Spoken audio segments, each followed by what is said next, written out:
ஒரு மேடையில திராவிட கழகத்தினுடைய தலைவர்கள் இருக்கிறாங்க. திகாரங்க நம்ம பேசுறாங்க, விடுங்க.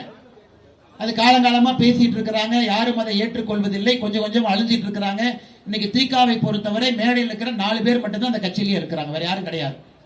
அந்த 4 பேர் போனதுக்கு அப்புறம் யாருமே இருக்க மாட்டாங்க. அவர்களோடு திமுக காரங்க மேடையில் ஏறாங்க.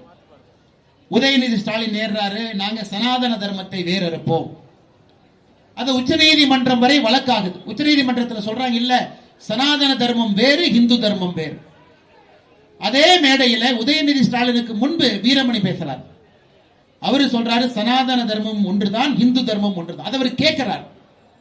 கேட்ட பிறகு அதே மேடையில உதயநிதி ஸ்டாலின் மைக் எடுத்து, சனாதன தர்மத்தை பொறுத்தவரை அது டெங்கு போல, கொசுவை போல ஒழித்து கட்ட வேண்டும். இதெல்லாம் உங்களுக்கு ஞாபகப்படுத்துறது.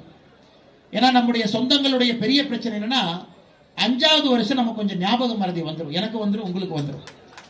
4 வருஷம் மோசமான ஆட்சியா இருக்கு, 5வது வருஷம் கொஞ்சம் ஞாபக மறதி வந்துடும்.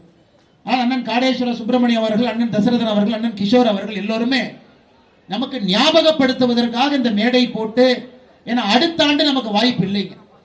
2026 மே மாசத்துல தேர்தல் முடிந்திருக்கும். இதை ஞாபகப்படுத்துகின்றோம். இதெல்லாம் பேசினாங்க, இதெல்லாம் பேசினாங்க. டிஆர் பாலு போன்றவர்கள் எத்தனை கோவிலுடைய சிலையை உடைச்சேன், எத்தனை கோயிலை உடைத்தேன் என்பதில் மார்த்தட்டி கொண்டார்.